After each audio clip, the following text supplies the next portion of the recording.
নমস্কার, শিক্ষানুরাগী ঐক্য মঞ্চের ইউটিউব চ্যানেল আপনাকে জানাই স্বাগত। কি কথা হলো? আজকে আমরা সিইও দপ্তরে এসেছিলাম ভোটকর্মীদের পক্ষ থেকে, শিক্ষানুরাগী ঐক্যমঞ্চের পক্ষ থেকে যে বিষয়গুলো আমরা এখানে তুলে ধরেছি। আজকেই নদিয়াতে ভোটকর্মীর উপর আক্রমণ করা হয়েছে, তার মাথা ফাটিয়ে দেওয়া হয়েছে, সে বিষয়টা আমরা তুলে ধরি। সেখানে তারা বলছেন যে আমরা ইমিডিয়েট এটা নিয়ে ব্যবস্থা নেব এবং খবর নিচ্ছি আমরা। তারা কি ব্যবস্থা নয় আমরা দেখব। আমরা না হলে বলেছি যে এই নিয়ে কিন্তু আমরা বৃহত্তর আন্দোলনে যাব। ভোটকর্মীদের উপর আক্রমণ কোনোভাবে আমরা মেনে নেব না। এবং আমরা যেটা বলছি উত্তর চব্বিশ পরগনা, সেখানেও দেখা যাবে যে অশালীন ব্যবহার করছে বিভিন্ন ভোটকর্মীদের উপর, সে জায়গাগুলোও তুলে ধরেছি। গোটা রাজ্যে ভোটকর্মীদের যে মর্যাদা, তাকে কিন্তু মর্যাদা দিতে হবে, এর যে বিষয়গুলো আমরা তুলে ধরেছি। আমরা বলেছি বৈধ ভোটারদেরকে বাদ দিয়ে কোনোভাবে ইলেকশন যাওয়া চলবে না, বৈধ ভোটারকে বাদ দিয়ে ইলেকশন করা যাবে না, এর দাবি আমরা তুলে ধরেছি।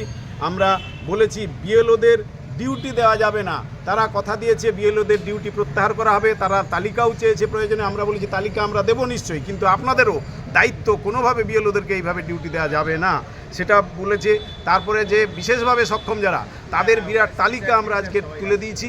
সেই তালিকা আমরা বিরাট একটা তালিকা, নামের সহ তার যে বিশেষভাবে সক্ষমের যে সার্টিফিকেট, তার অ্যাপয়েন্টমেন্ট লেটার সহ বিরাট একটা তালিকা আমরা দিয়েছি।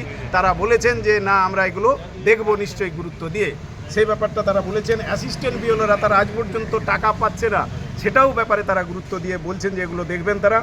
আর স্কুলগুলোতে সেন্ট্রাল ফোর্স রাখার ব্যাপারে আমরা বলছি বিকল্প ব্যবস্থা করতে। স্কুলগুলোর পঠন পাঠন একেবারে শেষ হয়ে যাচ্ছে, সে জায়গাতেও কৃষক মান্ডি থেকে শুরু করে অন্যান্য কমিউনিটি হলটল বহু রয়েছে, সেগুলো যাতে ব্যবহার করা যায় তার ব্যবস্থাও আমরা বলেছি। আমরা বিমা ব্যবস্থার কথা বলেছি, যে ভোটকর্মীদের বিমার জায়গাটা আমরা অনেক দিন থেকে দাবি করছি।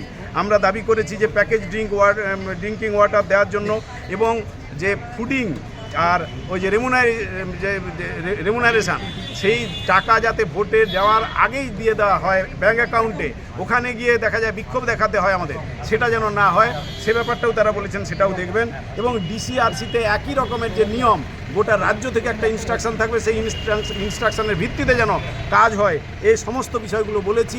এবং অন্যান্য ভোটকর্মীদের যে গোটা বুথগুলোতে যে অবস্থা, সেন্ট্রাল ফোর্সকে যথাযথভাবে ব্যবহার করা, যাতে নিরাপত্তা ভোট শুধু ভোটকর্মী নয়, ভোটারদেরও যাতে নিরাপত্তা যথাযথভাবে হয়, সে দাবিও আমরা কিন্তু তুলেছি। সামগ্রিকভাবে ভোটকর্মীদের অনেকগুলো দাবি আমরা তুলে ধরেছি, এবং এই যে বিভিন্ন বিষয়গুলো বললাম, এগুলো বলেছি। তারা প্রতিশ্রুতি দিয়েছেন এবং এ ব্যাপারে তারা আবার পরে আমাদের ফিডব্যাক দেবেন। আমরাও বেশ কিছু বিষয়গুলো তাদের তথ্যসহ আবার তুলে ধরবো, এগুলো বলেছি। আজকে প্রথমে আমাদের আটকানো হয়েছিল যে ডেপুটেশন দেওয়া যাবে না, আমরা বলেছিলাম যদি না করেন আজকে এখান থেকে আমরা লাইভ করব, এবং ভোটকর্মীদের উদ্দেশ্যে আজকে আহ্বান জানাবো যে যতক্ষণ না আমাদের দাবি না শোনা হয় বা মেনে নেওয়া হয়, ততক্ষণ আমরা কিন্তু এই ডিউটি বয়কটের জায়গায় থাকবো। এভাবে আমরা আহ্বান জানাবো বলতে, তারপর শেষ পর্যন্ত আমাদের ডেপুটেশন নেওয়ার ব্যবস্থা করা হলো। আমরা ডেপুটেশন দিয়েছি, দেখবো আমরা তার কতটা।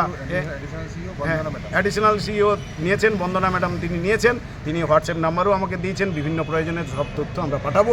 আমরা দেখি, সমস্ত ভোটকর্মীদের উদ্দেশ্যে বলছি আপনারা ঐক্যবদ্ধ থাকুন, এবং আমরা এই যে বিষয়গুলো তুলে ধরছি ঐক্যবদ্ধভাবে তার মোকাবিলা আমাদের করতে হবে। ভোটকর্মীদের অমর্যাদা কোনোভাবে আমরা মেনে নেব না। আজকে নদিয়াতে যে ঘটনা ঘটেছে, তার প্রতিকার কিন্তু আমরা চাই। তারা বলেছে প্রতিকার করবে, কি প্রতিকার করবে আমরা দেখব। এই হচ্ছে এই বিষয় আমরা ডেপুটেশনে। শিক্ষানুরাগী ঐক্য মঞ্চ জিন্দাবাদ, জিন্দাবাদ, জিন্দাবাদ। শিক্ষানুরাগী ঐক্য মঞ্চ জিন্দাবাদ, জিন্দাবাদ, জিন্দাবাদ। এসইউএ জিন্দাবাদ, জিন্দাবাদ, জিন্দাবাদ। শিক্ষানুরাগী ইউনাইটেড অ্যাসোসিয়েশন জিন্দাবাদ, জিন্দাবাদ, জিন্দাবাদ। ভোটকর্মীদের স্বার্থে শিক্ষানুরাগী ঐক্য মঞ্চ লড়ছে, লড়বে, লড়ছে, লড়বে, লড়ছে, লড়বে। লড়ছে।